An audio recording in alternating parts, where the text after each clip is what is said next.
Hey, what's going on YouTube? What is going on, everybody, man? Welcome back to the channel. How are you guys doing today? We're here with another donation request. We're going to be reacting to some Nancy Sinatra and Lee Hazelwood. We've done one Nancy Sinatra song on this channel, although that was a cover song of Bang Bang.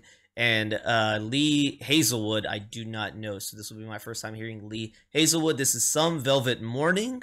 An official music video. Now, this was a donation request via PayPal. Thank you very much for supporting the channel in that way. Really appreciate it. So let's go ahead and hop into this one, give it a nice listen, and see what's happening here, guys. Here we go.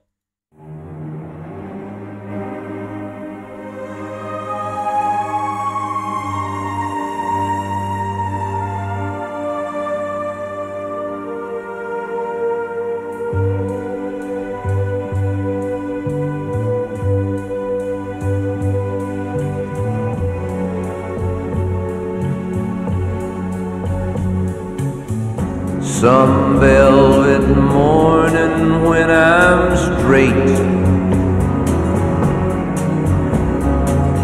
I'm gonna open up your gate.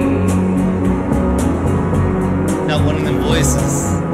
And maybe tell you about Phaedra and how she gave me life, how she made it in. Some velvet morning when I'm straight. Ooh, his voice with this kind of music is really nice. Flowers growing on a hill, dragonflies and daffodils, learn from us very much. Look at us, but do not touch. Phaedra is my name.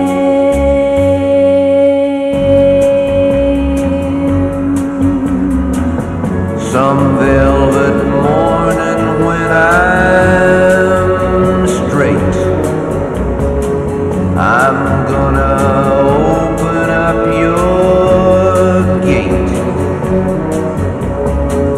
and maybe tell you about Phaedra and how she gave me life and how she made it in. Some velvet morning when I'm straight. Flowers are the things we know, secrets are the things we grow. Learn from us very much. Look at us, but do not touch. Phaedra is my name. She's got a very like Disney princess voice, and look, I just think Disney princess when I see her. Some velvet morning when I'm straight, Flowers growing on a hill, I'm gonna open up your gate dragonflies and daffodils, and maybe tell you about Phaedra learn from us very much. and how she gave me life. Look at us, but do not touch. And how she made it in. Phaedra is my name.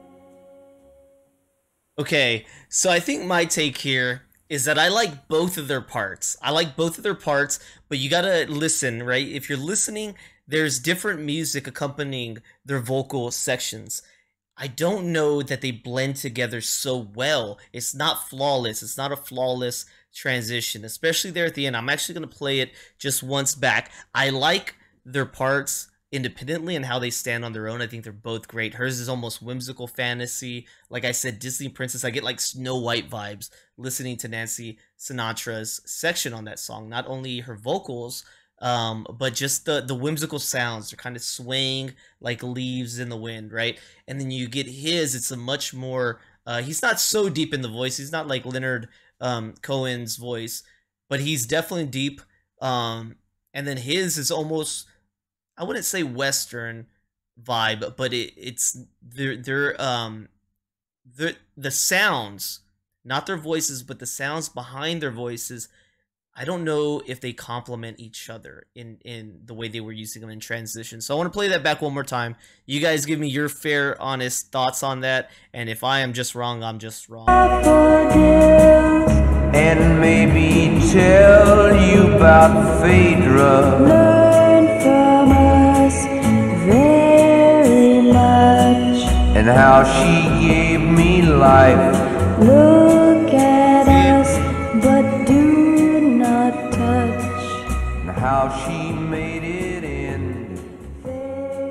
For me, they just clash. They just clash. I like both independently. They clash with those transitions. But of course, I think I like Lee Hazlewood. First time ever hearing him, I like that voice, man. And I know that he can produce with that voice. So I'm interested, man. I'm definitely interested.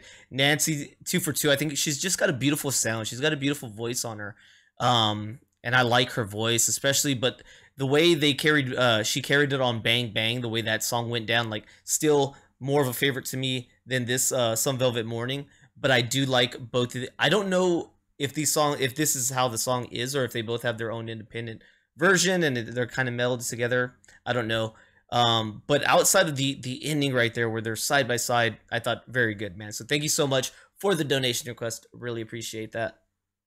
All right, Hazelwood's explanation of the song is it's not meant to mean so much. I'm not a druggie, so it was never to do with that. He also confirmed that he was inspired by Greek mythology. I gathered that from the Phaedra, the flowery references. I swear I played the video game where you fight against somebody with a very similar name and she uses flowers, so maybe it is Phaedra.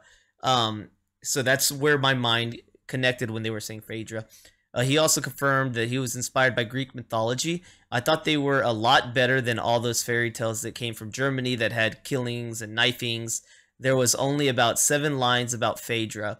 She had a sad middle, a sad end, and by the time she was 17, she was gone. She was a sad-assed broad, the saddest of all Greek goddesses, so bless her heart, she deserves some notoriety. So I put her in a song. Yeah, I mean, that's very simplistic.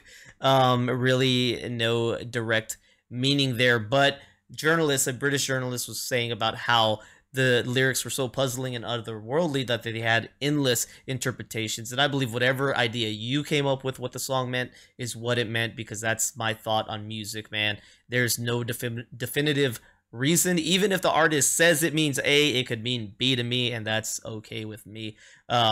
That's just how music is for me. So in 2003, London's The Daily Telegraph called the song one of the strangest, druggiest, most darkly sexual songs ever written. Ambitious, beautiful, and unforgettable. Darkly sexual, we're saying here? Guys, what was so darkly sexual about this song? I don't know. Well, he was talking about getting up in her gates, so maybe that was kind of darkly sexual. I don't know. As with many psychedelic songs, its overall meaning is somewhat obscure. The lyrics consist of the male part describing a mysterious woman, powerful woman named Phaedra who gave him life and made it end. The male part alternates with the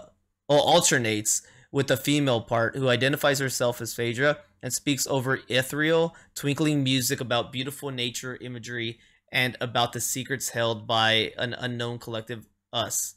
Dude, that just literally what I was complaining about and putting a spotlight on, they just cleared it up. That like made me understand it better right now.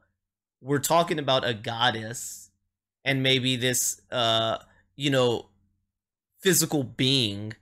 He's the embodiment of the physical being, talking about pretty much the things that he wishes to do with the goddess, and that's why she has that twinkling music and beautiful nature imagery.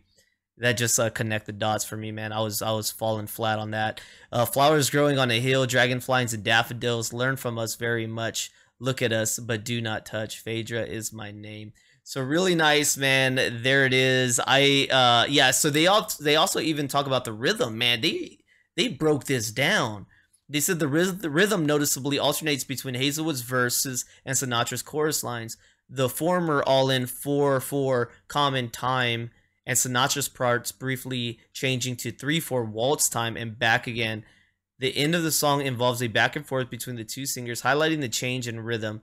Every other line switches from 4/4 to 3/4, as Hazelwood and Sinatra each sing in a line in order from their respective parts in a pattern. So it's like I can understand things that are happening, but I don't know how to word them because I just am not musically inclined like that.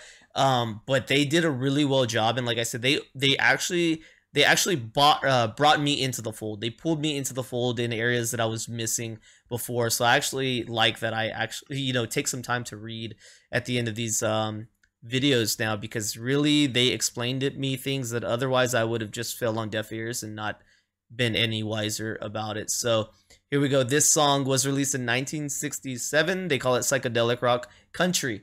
I can see both of those on this track, so really good. I just want to take a little understanding of Mr. Hazelwood real quick. It says he's from Oklahoma. He died in 2007 at the age of 78. Rest in peace, sir. And his genres mainly were country pop.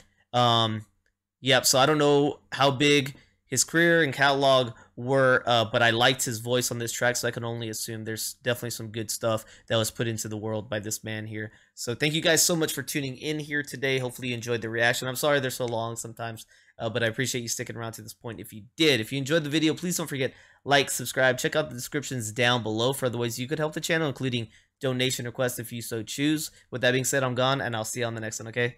Peace.